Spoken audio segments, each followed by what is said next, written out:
नमस्कार। आज हम भारतीय लोकतंत्र के उन दो सबसे मजबूत स्तंभों को समझने वाले हैं जो हमारी पूरी संवैधानिक व्यवस्था के रक्षक हैं। एक है सुप्रीम कोर्ट और दूसरा है कंट्रोलर एंड ऑडिटर जनरल, जिसे हम सीएजी के नाम से जानते हैं। चलिए एक सवाल से शुरू करते हैं। जरा सोचिए, अगर किसी भी नागरिक के मौलिक अधिकारों का हनन हो तो वो इंसाफ के लिए आखिरी उम्मीद लेकर किसका दरवाजा खटखटाएगा? कहाँ जाएगा वो? और अब दूसरा सवाल, अगर सरकार जनता का पैसा यानी हमारा आपका टैक्स का पैसा गलत तरीके से खर्च करे तो कौन है वो संस्था जो बिना किसी डर के सरकार से हिसाब मांगेगी? तो इन दोनों ही बड़े सवालों का जवाब हमारे संविधान ने बहुत ही शानदार तरीके से दिया है।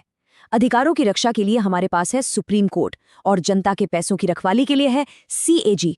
आज हम इन दोनों संस्थानों को इतनी गहराई से समझेंगे कि कोई भी डाउट बाकी नहीं रहेगा। तो चलिए सबसे पहले बात करते हैं न्याय के सबसे बड़े मंदिर की, भारत का सर्वोच्च न्यायालय। देखिए, इसकी नींव खुद हमारे संविधान ने रखी है। आर्टिकल 124 साफ कहता है कि भारत का एक सुप्रीम कोर्ट होगा। आपको पता है, जब इसकी शुरुआत हुई थी तब सिर्फ 8 जज थे और आज भारत के मुख्य न्यायाधीश को मिलाकर इसमें कुल 34 जजों की शक्ति है जो देश के सबसे पेचीदा मामलों पर आखिरी फैसला देते हैं। अच्छा, अब एक बहुत ही दिलचस्प सवाल कि इन जजों को नियुक्त कौन करता है? देखिए, फॉर्मल अपॉइंटमेंट तो राष्ट्रपति करते हैं, लेकिन नामों की सिफारिश कौन करता है? यहीं पर आता है मशहूर कोलिजियम सिस्टम, मतलब जज ही जजों को चुनते हैं। सेकेंड और थर्ड जजेस केसेस के बाद ये व्यवस्था बनी और इसका एक ही मकसद था, न्यायपालिका को कार्यपालिका से यानी सरकार से पूरी तरह आजाद रखना। हाँ, इसकी पारदर्शिता को लेकर बहस जरूर चलती रहती है, जैसा हमने एनजेएसी वाले मामले में देखा था। सुप्रीम कोर्ट का जज बनना भाई कोई आसान काम नहीं है। इसके लिए पहली बात व्यक्ति को भारत का नागरिक होना चाहिए, फिर कम से कम 5 साल तक किसी हाई कोर्ट का जज रहा हो या फिर 10 साल तक हाई कोर्ट में वकालत की हो। एक और रास्ता है कि वो राष्ट्रपति की नज़र में एक असाधारण कानूनविद यानी एक डिस्टिंग्विश्ड ज्यूरिस्ट हो।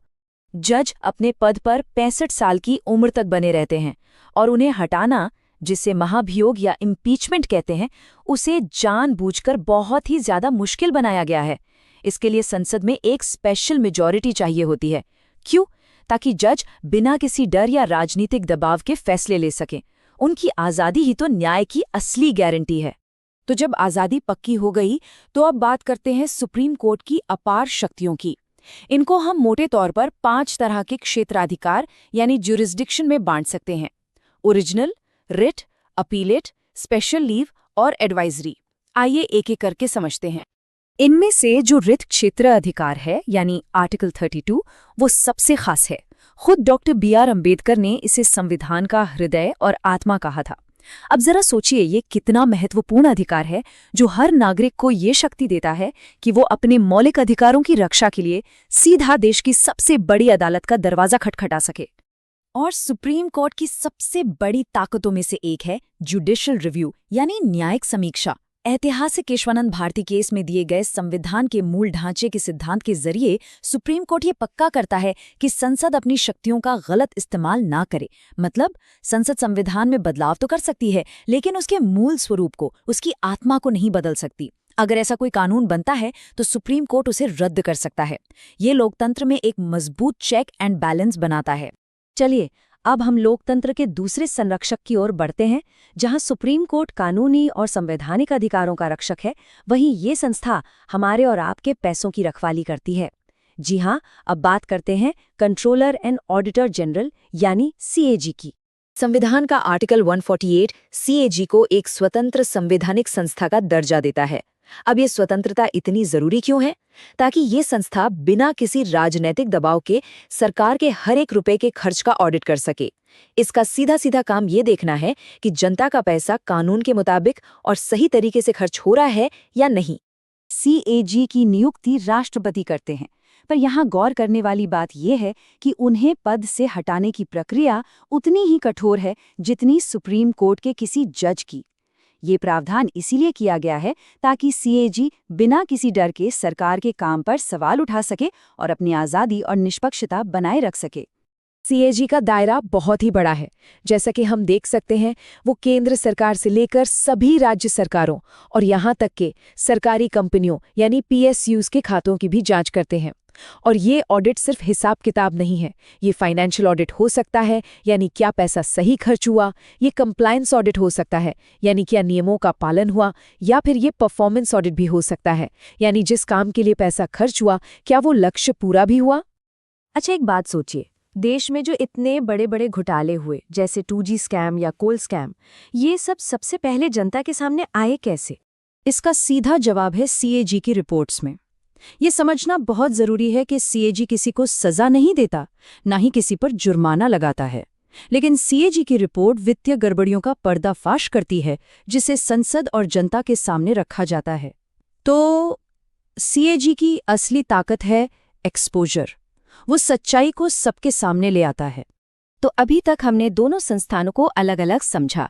चलिए अब इन दोनों को एक साथ रखकर देखते हैं और समझते हैं कि लोकतंत्र के ये दो मजबूत स्तंभ एक दूसरे से कैसे अलग हैं और फिर भी कितने जरूरी हैं। ये स्लाइड दोनों के फर्क को बहुत ही शानदार ढंग से बताती है।